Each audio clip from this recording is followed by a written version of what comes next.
Welcome to my channel. You clicked on this video for a reason. You're ready to master British English, aren't you? You want to understand every nuance, every subtle hint, and speak with confidence. Well, you're in the right place. By the end of this session, you'll not only have boosted your English listening skills through an engaging story, but also found some serious motivation to keep pushing forward on your language journey. This isn't just another lesson. This is an experience. We're going to dive into a captivating story, specifically designed for A1 learners. As we go, I'll show you a powerful technique, shadowing. Shadowing means repeating what you hear, almost simultaneously. It's like being an echo. This method trains your mouth and brain. It improves your pronunciation, rhythm, and intonation incredibly fast. It builds muscle memory. You'll sound more natural. You'll speak more smoothly. So let's begin our story. The curious case of the missing teacup. Our story begins in a charming little village. It was called Oakhaven. Oakhaven was in rural England. Green fields surrounded it. Old stone cottages dotted the landscape. Mrs. Higgins lived in one. She was a kind old lady. She loved her garden. She loved her cats too. But most of all, she loved her antique teacups. One sunny morning, Mrs. Higgins woke up. She felt cheerful. Today was special. Her niece, Lily, was visiting. Lily was coming from London. Mrs. Higgins wanted to make tea. She went to her kitchen. She opened her display cabinet. It held her precious teacups. Each one was unique. Each had a story. But something was wrong. A space was empty. A specific teacup was missing. It was her favorite. It was blue and white. It had tiny painted roses. Mrs. Higgins gasped. "My rose teacup!" she cried. Her voice trembled a little. She looked everywhere. She checked the shelves. She checked the sink. She checked under the table. Nothing. The teacup was gone. Mrs. Higgins was puzzled. Who would take her teacup? Why? She lived alone. Her house was always locked. She rarely had visitors. This was a mystery. A true mystery in Oakhaven. She decided to call the local constable. His name was Constable Davies. He was a friendly man. He was also very busy. Constable Davies arrived quickly. He had a notepad. He had a serious face. "Good morning, Mrs. Higgins," he said. "What seems to be the trouble?" Mrs. Higgins explained everything. She described the teacup. She told him about her locked house. Constable Davies listened carefully. He nodded slowly. He walked around the kitchen. He inspected the window. He looked at the door. No signs of forced entry. This made it more confusing. "Are you sure, Mrs. Higgins?" he asked. "Could you have misplaced it?" Mrs. Higgins shook her head firmly. "Never. I always put it back. In that exact spot." She pointed to the empty space. Constable Davies sighed. This was not a typical case. No grand theft. Just a missing teacup. But important to Mrs. Higgins. He decided to ask some questions. He started with Mrs. Higgins herself. "Did anyone visit recently?" he asked. "No one," she replied, "except for the milkman and young Tom, who delivers the newspaper." Constable Davies made a note. "What about your niece, Lily?" he inquired. "She's arriving today," Mrs. Higgins said. "She wouldn't take it." Constable Davies then went outside. He checked the garden. He looked for footprints. He looked for clues. The grass was wet with dew. No fresh marks. He felt a bit stumped. A missing teacup seemed so trivial. Yet, it was significant to Mrs. Higgins. He thought about the village. Oakhaven was peaceful. Crime was rare here. Mostly lost cats. Or runaway chickens. A missing antique teacup was unusual. He decided to speak to young Tom. Tom was a good lad. He was 12 years old. He knew everyone's business. Constable Davies found Tom. Tom was delivering newspapers. He was on his bicycle. "Hello, Tom," Constable Davies said. Tom stopped his bike. "Morning, Constable," he replied. "Do you know anything about Mrs. Higgins's teacup?" Constable Davies asked. Tom's eyes widened. "Her blue rose one?" he asked. "Yes, that's the one," the constable confirmed. Tom hesitated.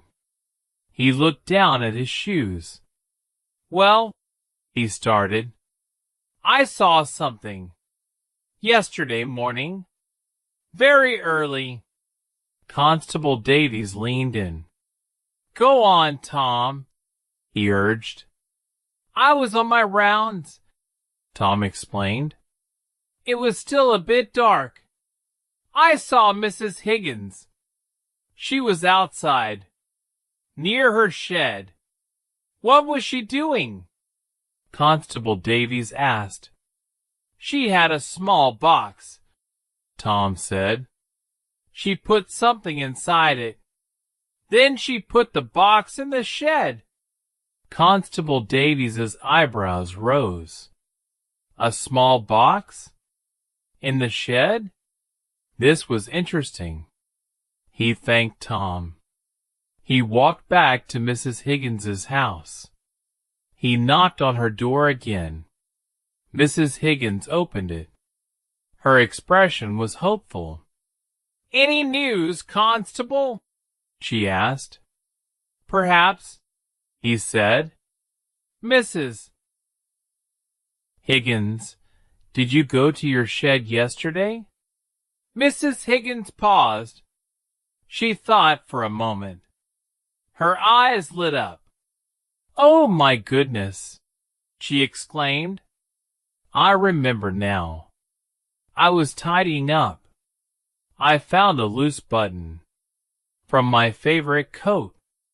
I put it in a small keepsake box. I then placed the box in the shed for safekeeping." She looked a little embarrassed. Constable Davies smiled gently. "And did you put anything else in that box?" he asked. Mrs. Higgins gasped again. "The teacup. Of course. Lily loves that teacup.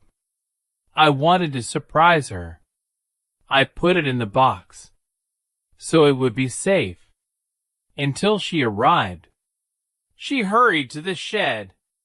Constable Davies followed. She found the small box.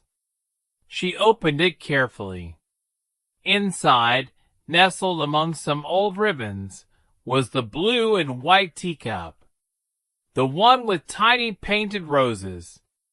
Mrs. Higgins laughed with relief. "Oh, Constable, how silly of me," she said. Constable Davies chuckled.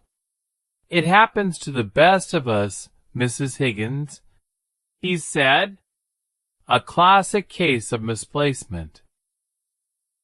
Mrs. Higgins was delighted. Her favorite teacup was safe. Her niece would be thrilled. Later that day, Lily arrived. Mrs. Higgins made tea. She used the special teacup. Lily's eyes sparkled. "Auntie, it's beautiful," she said. Mrs. Higgins smiled. The mystery was solved. Oakhaven was peaceful once more. And Constable Davies had a story. A charming story. About a missing teacup. A day in the life of a London commuter. Now, let's travel from the quiet village of Oakhaven to the bustling heart of London. Imagine a young woman named Sarah. Sarah lived in a small flat. It was in South London. She worked in the city. Every morning was a rush. Her alarm clock rang early. 6 o'clock sharp. Sarah stretched. She groaned a little. Another busy day. She jumped out of bed. She went to the kitchen. She made a quick cup of tea. No time for breakfast. Just tea and a piece of toast. She dressed quickly. Her uniform was smart. A blue skirt. A white blouse. She worked at a large office near London Bridge. She grabbed her bag, her phone, her Oyster card. This card was for travel. It was very important. Sarah left her flat. The street was already busy. People walked fast. Cars drove past. Buses rumbled by. Sarah walked to the station. The nearest one was Clapham North. It was a tube station. The London Underground. She tapped her Oyster card. The barrier opened. She went down the escalator. It was very long. The platform was crowded. People waited patiently for the Northern Line train. The air was warm. It smelled of dust and old metal. The train arrived. It was packed. Sarah squeezed in. She stood near the door. She held onto a pole. The train moved quickly. It swayed from side to side. The announcements were clear. "Mind the gap," a voice said. People listened. She passed many stations.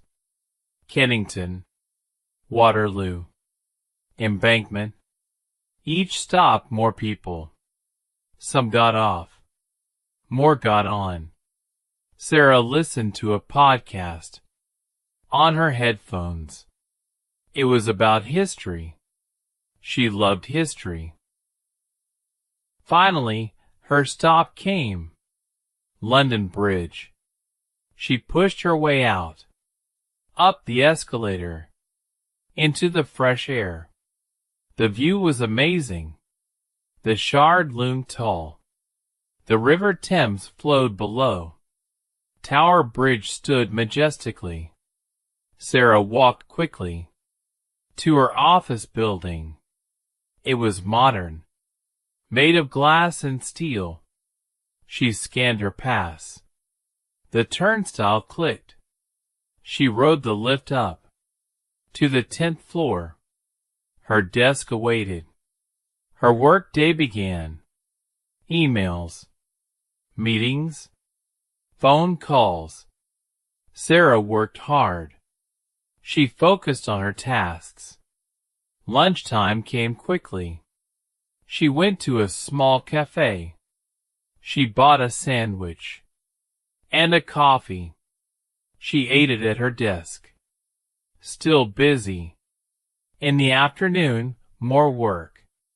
She collaborated with colleagues. She solved problems. The clock ticked slowly. 5 o'clock arrived. Time to go home. Sarah packed her bag. She said goodbye to her team. The journey home was similar, but more relaxed. Fewer people on the train. She could sit down. She read a book. A thrilling novel about a detective in Victorian London. Back at Clapham North, she walked home. The street was quieter now. The evening sky was fading. She unlocked her flat door. She kicked off her shoes. She felt tired, but accomplished. Sarah made dinner. Something simple. Pasta with vegetables. She ate it slowly. She watched a little TV. A British comedy show. She laughed out loud. Before bed, she showered. She brushed her teeth. She thought about her day.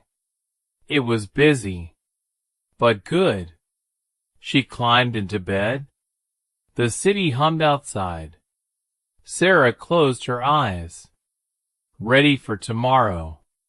The mystery of the London fog. Let's dive into another tale. This one is a bit spooky. It happened many years ago, in old London, when the city was often covered in thick, yellow fog. Our story features a detective. His name was Inspector Thomas. He was very clever. He had a sharp mind. He solved many cases, difficult cases. One cold evening, the fog rolled in. It was like a thick blanket. It covered everything. You could barely see your hand in front of your face. Street lamps glowed dimly. Their light struggled to pierce the gloom. Inspector Thomas was at home. He sat by the fire. He read a newspaper. Suddenly a knock. A loud knock. At his front door. He opened it slowly. A man stood there. His face was pale. His clothes were disheveled. He looked terrified. "Inspector," the man gasped. "You must help me." His voice trembled. The man's name was Mr. Finch. He was a wealthy merchant. He lived in a grand house in the heart of the city. "What is it, Mr. Finch?" Thomas asked. He led the man inside. Mr. Finch explained his problem. His most valuable possession, a priceless diamond necklace. It was gone, stolen from his safe during the fog. "But how?" Thomas asked. "Your house is secure." Mr. Finch shook his head. "I don't know. I heard nothing, saw nothing, just the fog. And then gone." Inspector Thomas listened intently. This was a challenge. A theft in the impenetrable fog. He grabbed his coat, his hat. "Let's go," he said. They walked through the fog. It was disorienting. Every step was uncertain. The city sounds were muffled, distorted, like ghosts. They reached Mr. Finch's house. It was huge and dark. The fog swirled around it. Thomas entered. He went to the study, where the safe was. The safe door was open. It was empty. No signs of forced entry. This was puzzling. Very puzzling. How did the thief open it? Thomas examined the room. The window was locked. The door was secure. He looked at the floor. No footprints. No clues. He felt a cold shiver. "Did you leave the safe open?" Thomas asked. "Never," Mr. Finch exclaimed. "It's always locked, with a complex code." Thomas walked around. He used his keen eyes. He noticed something small. On the carpet, near the safe, a tiny piece of string, very thin and dark. He picked it up carefully. He examined it. It was a curious piece of string, not typical, not common. He put it in an evidence bag. "Mr. Finch," Thomas said, "who knew the safe code?" Mr. Finch thought. "Only myself, and my butler, Jenkins." Jenkins had worked there for years. He was very loyal. Could it be him? Thomas doubted it, but he had to ask. He spoke to Jenkins. The butler was old and frail. He denied everything. His voice was steady. His eyes were clear. Thomas believed him. The fog continued outside. The mystery deepened. Thomas went back to the study. He sat in a chair. He thought hard. He looked at the piece of string again. He recognized it now. It was from a very specific type of old fishing net. He knew a local fisherman who used these nets. Old Mr. Henderson. Mr. Henderson lived by the river. Thomas walked there. The fog made it difficult. He used his intuition and his knowledge of London's hidden paths. He found Henderson's small cottage. He knocked on the door. Mr. Henderson opened it. He looked surprised to see the inspector. "Mr. Henderson," Thomas said, "do you recognize this string?" He showed him the piece. Henderson's eyes widened. "Why, yes," he said. "That's from my old net. It broke yesterday." "And where were you yesterday evening?" Thomas asked. Henderson hesitated. "I was out," he said, "fishing. In the fog. I needed to catch some eels." Thomas pressed him. "Did you go near Mr. Finch's house?" Henderson looked uncomfortable. "Well, I took a shortcut through his garden." Uh-huh. Thomas had a lead. "And did you see anything unusual?" Henderson thought. "Only a cat," he said. "A very large, black cat. It was playing near the study window." "A cat?" Thomas was intrigued. "What was it doing?" Henderson shrugged. "It was batting something, like a toy. Then it dropped it and ran off." Thomas thanked Henderson. He went back to Mr. Finch's house. He looked at the study window again. From the outside, he noticed something. A small scratch on the window frame. Very faint. He realized the truth. The cat. It wasn't a human thief. It was the cat, playing with something. It had found the necklace. Perhaps it pulled it from an open drawer or a table. The cat probably dragged it through the open window or a small opening, then dropped it outside. When it got spooked, by Mr. Henderson. Thomas explained his theory to a stunned Mr. Finch. "A cat?" Mr. Finch said. "Impossible." But Thomas persisted. He went outside. He searched the garden. Near the study window. He looked under bushes. He looked under stones. And there it was, tangled in some ivy. The diamond necklace, gleaming faintly in the dim light. It was safe, untouched. Mr. Finch was overjoyed. He couldn't believe it. His priceless necklace, found by a clever detective, and a curious cat. The fog began to lift. The city slowly reappeared. Inspector Thomas smiled. Another case solved. The most unlikely culprit. A simple, playful cat. The Great British Bake Off dream. Let's shift gears now. From mysteries to baking. Imagine a young woman named Emily. Emily lived in a quaint cottage in the English countryside.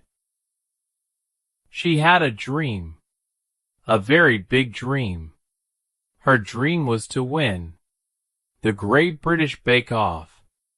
It was a famous TV show. People baked cakes and bread and pastries in a tent. It was very popular. Emily loved baking. She baked every day. Cakes, biscuits, pies. Her kitchen was always warm and full of delicious smells. Her grandmother taught her all her secret recipes. She decided to apply for the show. It was a long process. First, an application form, then an audition, then an interview. Emily was nervous, but determined. She filled out the form. She wrote about her passion for baking. She sent it off. Then she waited and waited. One day, an email arrived. It was from the show. Emily's heart raced. She opened it quickly. She was invited for an audition. Emily practiced tirelessly. She baked her best recipes. A lemon drizzle cake, fluffy scones, and a challenging sourdough bread. Her kitchen was a mess, but her spirits were high. The audition day came. Emily traveled to London, to a big studio. Many other bakers were there. They all looked talented. Emily felt a bit intimidated. She had to bake a signature dish, her grandmother's apple pie. She worked carefully, measuring every ingredient, rolling the pastry just right. The smell was wonderful. The judges tasted her pie. They nodded. They smiled. One judge, Paul Hollywood, even winked. Emily felt a surge of hope. A few weeks later, another email. She was selected. Emily was going to be on the Great British Bake Off. She screamed with joy. Her dream was coming true. She packed her bags. She traveled to the famous tent. It was even bigger than she imagined. 12 bakers, all ready to compete. The first week was challenging. She had to bake biscuits, then a technical challenge, a tricky cake. Emily struggled a bit, but she learned from her mistakes. Each week, a new theme. Bread week, cake week, pastry week. Emily worked hard. She focused. She learned new techniques. She made new friends with the other bakers. Some weeks were good. Some were tough. There were tears and laughter and lots of flour everywhere. Emily missed her cottage, but she loved the challenge. She improved steadily. Her bakes got better. Her confidence grew. She made it through, week after week, until only 3 bakers remained. Emily was one of them. The final week arrived.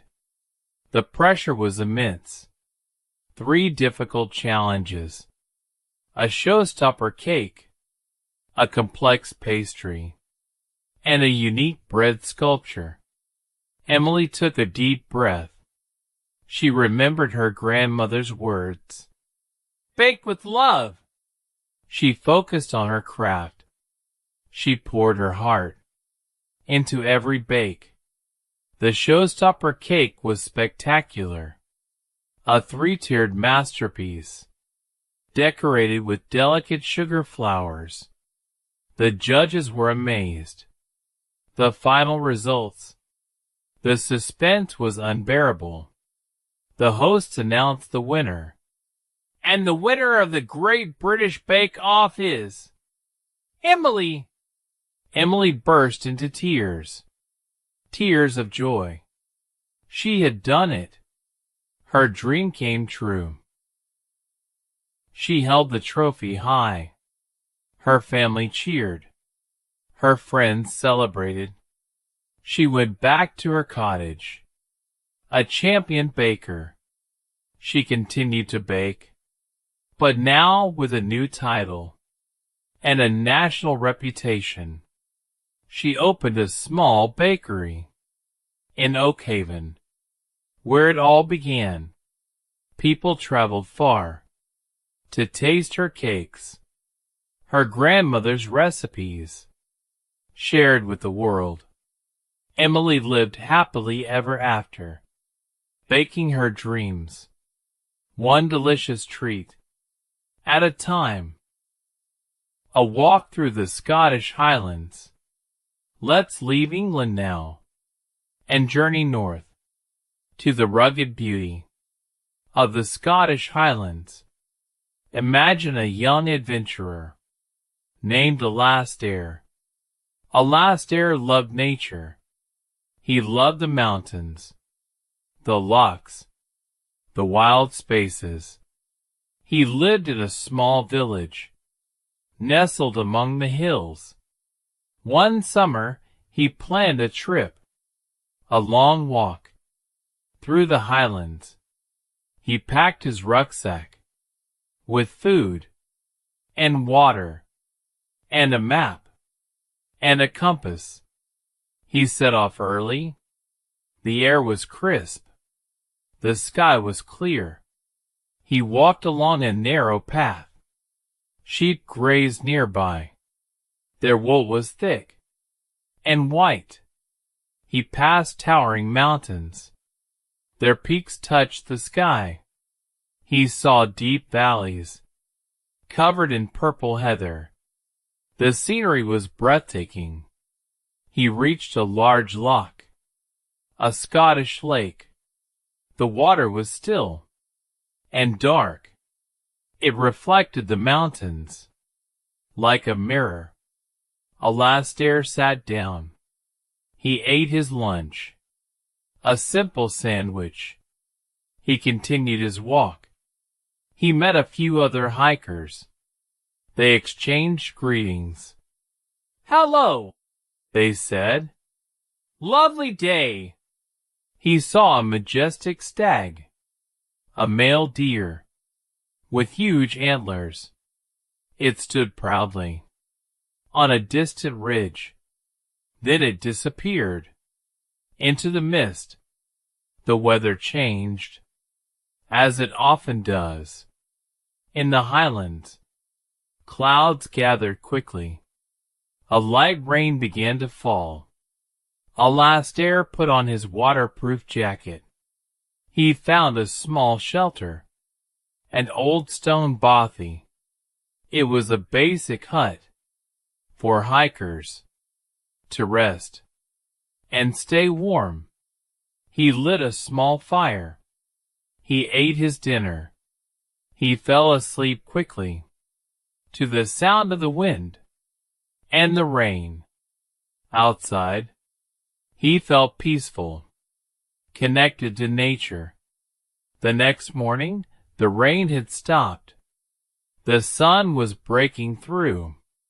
The air felt fresh and clean. He continued his journey. He walked through ancient forests. The trees were gnarled and old, their branches twisted like arms. He heard birds singing and squirrels chattering. He came across a waterfall. Water cascaded down over huge rocks. It made a thunderous sound. He stood there for a long time, just listening. He reached his destination, a small coastal town by the sea. He had walked for days. He felt tired, but exhilarated. He found a pub, a cozy Scottish pub. He ordered a traditional meal, haggis, neeps, and tatties. It was delicious. He sat by the fire. He thought about his journey, the beauty he had seen, the challenges he had overcome. He felt strong and refreshed. He decided to stay for a few days, to explore the town, to relax before heading home. His adventure in the Highlands, a truly unforgettable experience. He bought some souvenirs, a small tartan scarf, a book about Scottish legends. He sent postcards to his family and friends. When he finally returned home, he felt different, stronger, more resilient. The Highlands had changed him for the better. He knew he would return to that wild, beautiful land someday soon. The unsolved case of the London art heist. Let's return to London, but this time a modern mystery. Imagine a brilliant detective. Her name was Inspector Anya Sharma. She was known for her sharp mind and her ability to solve the most complex crimes. One night, a major art gallery in central London was robbed. A famous painting was stolen, a masterpiece by a renowned artist, valued at millions of pounds. Inspector Sharma arrived at the scene. The gallery was in chaos. Police officers everywhere. Crime scene tape. Flashing lights. She spoke to the gallery director, Mr. Davies. He was distraught. "It's impossible," he cried. "The security is foolproof." Sharma examined the room. The painting was gone. Only an empty space. On the wall, the alarm system had not triggered. The cameras showed nothing. This was a professional job. Very clever. Very precise. Sharma knew this would be a tough case. She checked the windows and the doors. All were secure. No signs of forced entry. Just like Mrs. Higgins's teacup, but much more valuable.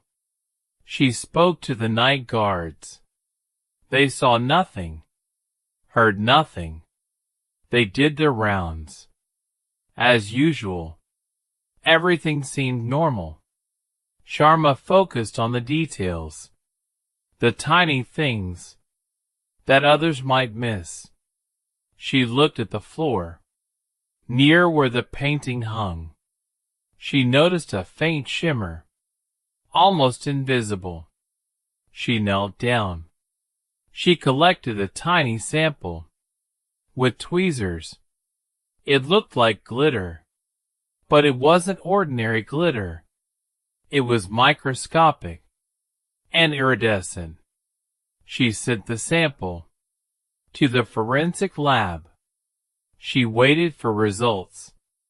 Meanwhile, she interviewed more people, gallery staff, art experts, anyone with information. The lab results came back. The glitter was unique. It was a special type of pigment, used in very specific high-tech paints, used by only a few cutting-edge art restoration studios. This was a breakthrough. The thief was connected to the art world, not just a random criminal, someone with knowledge and access. Sharma made a list of all the art restoration studios in London and across the country. There were many, but she narrowed them down to those using this specific pigment. She visited each studio. She spoke to the owners and the artists. She looked for clues, for anything suspicious. At one small studio, in a quiet London street, she noticed something. A subtle detail. A small paint stain on the sleeve of one of the artists, Mr. Silas. Mr. Silas was a respected restorer. He had worked on many famous pieces. He seemed calm and professional. But Sharma's intuition told her something was wrong. She asked him about the pigment. He denied using it. He said his studio used traditional methods, not new technology. But the stain was there. Sharma pressed him. She asked more questions about his recent projects, about his alibi for the night of the theft. Mr. Silas became nervous. His hands trembled slightly. He hesitated when answering. He wasn't as smooth as before. Sharma then shared her discovery. The unique pigment found at the crime scene and on his sleeve. Mr. Silas's face went pale. He finally confessed. He had stolen the painting. He was deeply in debt. He saw an opportunity. He knew the gallery's weak spots, the security gaps. He had painted a fake, a perfect copy of the stolen masterpiece. He swapped them in the dark during a planned power flicker that he caused. The iridescent pigment was from his fake. A small amount transferred when he hung it on the wall. A tiny, almost invisible clue that led to his downfall. The painting was recovered from a hidden vault in Silas's studio. It was safe and unharmed. Inspector Sharma returned it to a relieved Mr. Davies. The gallery was thrilled. The art world celebrated the genius of Inspector Sharma. Another complex case solved by paying attention to the smallest details, by thinking differently, and trusting her instincts. London's art was safe once more, thanks to her. So what did we learn from these stories? We learned about British life. From quiet villages to busy cities, we encountered mysteries and everyday routines. You practiced your British English listening in varied contexts. You heard different situations. You heard common phrases. And you improved your understanding. Remember the shadowing technique? It is your secret weapon. Listen to these stories again and again. As you listen, try to repeat what you hear. Speak at the same time. Match the rhythm. Match the intonation. Don't worry about perfection. Just try. Try to sound like the voice. This will transform your speaking. Your ears will get better. Your mouth will get better. What to do now? You've taken the first step. You've listened. You've learned. Now, it's time for action. Listen again. Play these stories daily. Shadow the audio. Speak along with them. Practice speaking. Say phrases out loud. Stay consistent. Little steps add up. Believe in yourself. You can do this. Keep pushing your limits. Your English journey is just beginning. You'll achieve fluency. You'll speak confidently. And you'll love the process. If you found this helpful, give it a like. Share it with a friend. And subscribe for more. Your support helps us create more stories, more lessons, more motivation. Keep learning. Keep growing. See you next time.